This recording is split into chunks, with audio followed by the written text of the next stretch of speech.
Indonesia is the largest island in the world, which is 17,000 islands.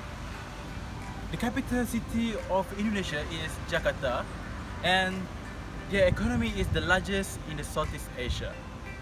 Beaches, nature, and rich of cultural heritage of this country attract millions of tourists, which is contributing largely to the country GDP. So now we go to the economic crisis of Indonesia. The economic crisis happened in Indonesia when demonstration and criticism directed toward the government of Suharto after he was re-elected and had formed a new cabinet in March 1998. The tense atmosphere came to the climax when 4 of Indonesia's students were killed during a protest at a local university in Indonesia. The next couple of days, because of this climax, Jakarta was plagued by the worst riot ever. Next, we go to the gross economy that happened in Indonesia. First, Bacharuddin Yusuf Habib, or we call it BJ Habibie, is the vice president of Suharto in last cabinet, who is replaced the Suharto as the new president of Indonesia. He turned the economic technocrat to deal with the financial crisis. Result in 4 agreements with the IMF.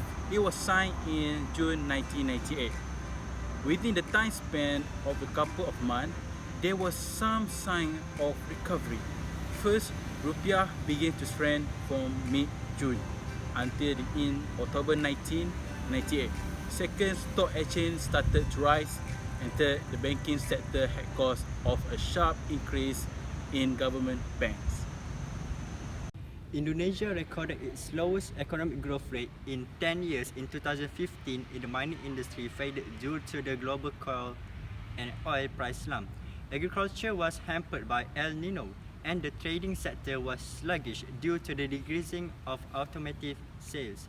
Indonesia is currently weathering the global decline in commodity prices and corresponding slowdowns among its major trading partners. These factors have weighted heavily on the growth outlook, reducing the likelihood of achieving 7% growth rate. Growth slowed down to 5% in 2014 and 4.8% in 2015. Weaker commodity prices and consumer spending, together with a slowdown in its key trading partner, China, has hurt its growth in 2015.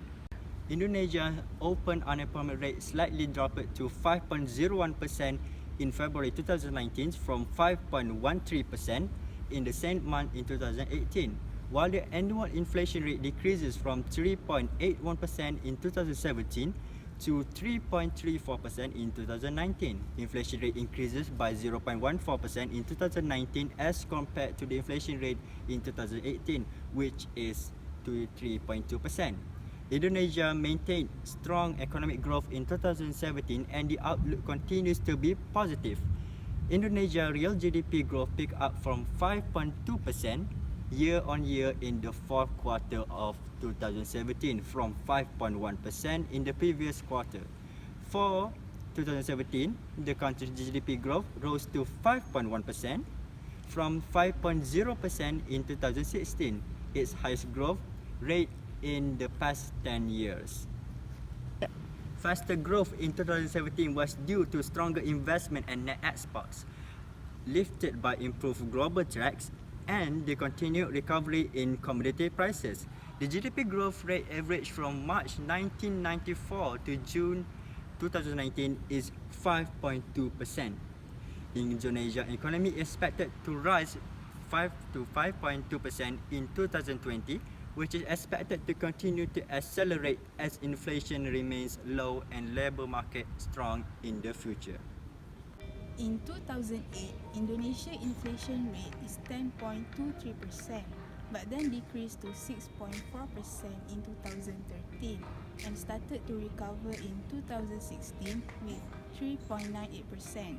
The inflation in 2008 was caused by the increase in the price of oil.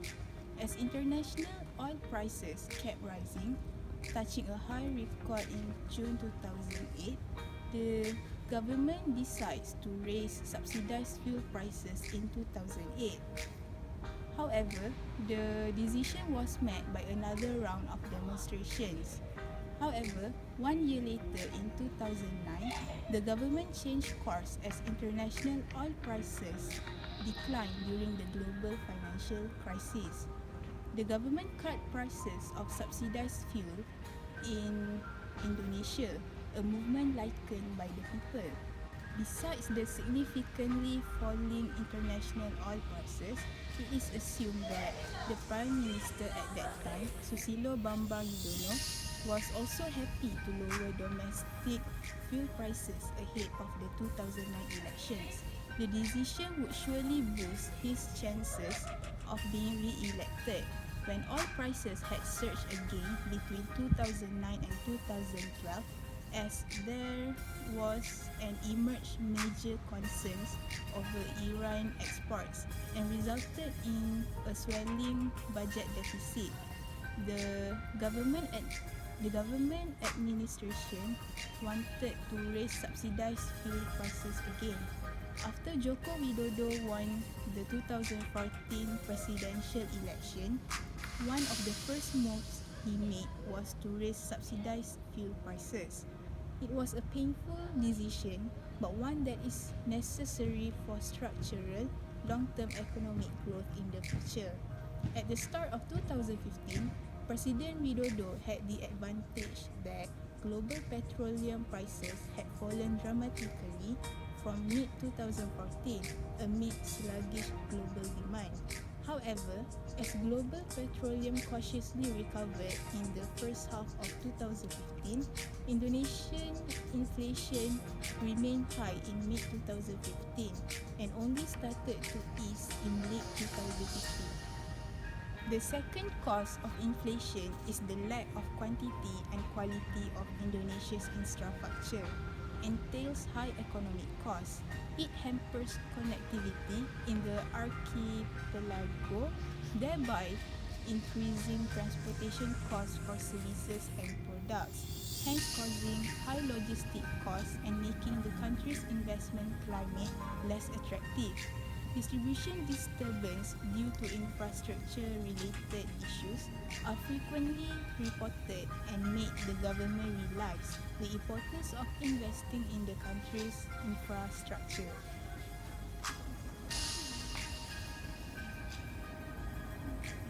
As the global oil price continued to decline to historic low in 2015 and 2016, the Indonesian government was able to further cut fuel subsidy spending in 2016.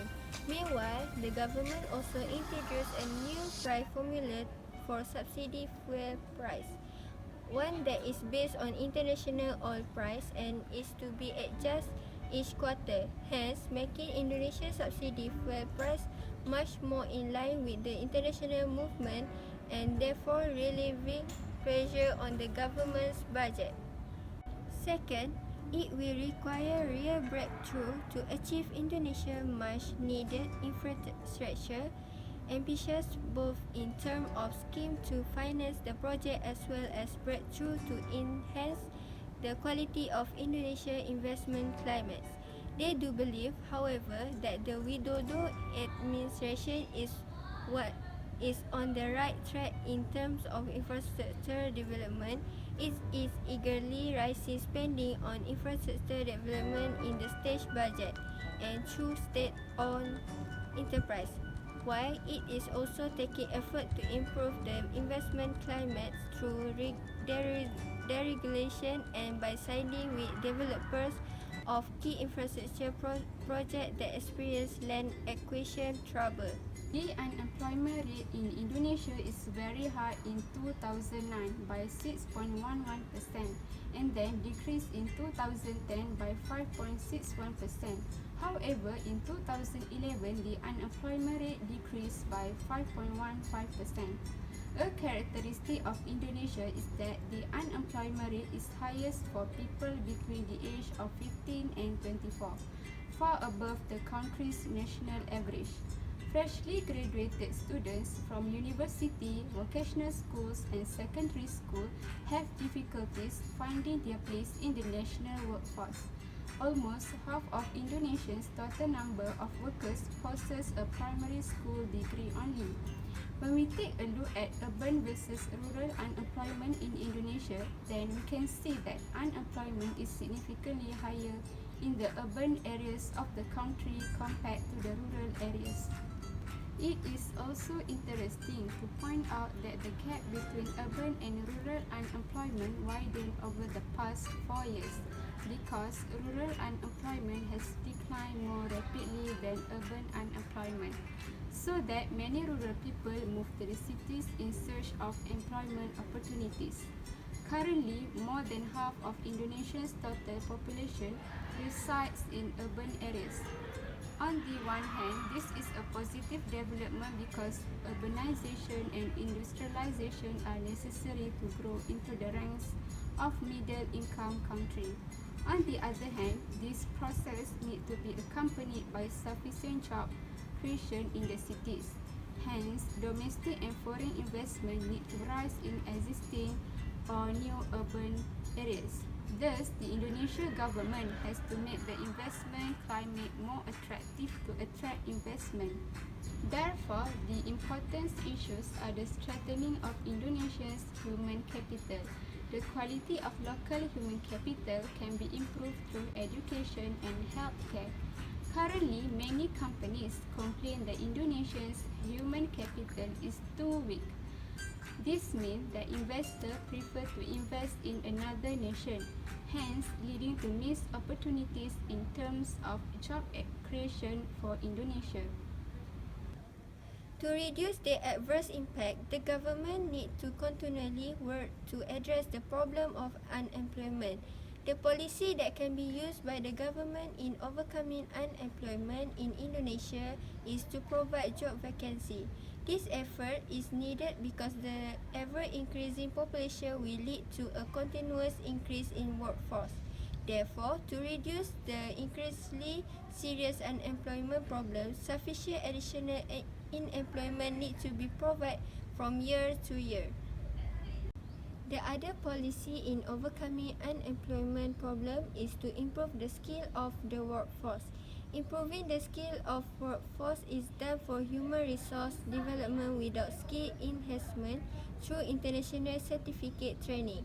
Based on the survey on the quality of labor show that Indonesia is in position 110 in 2014 on latest data, Development Index Human, issued by the UN Agency for Development Programme, with Norway in the first place and Nigeria at the bottom of the 188 countries in the world. This data indicate the low quality of human resource in Indonesia, so the improvement of their skill become very necessary. So the role of government is very important to reduce the impact of unemployment in Indonesia.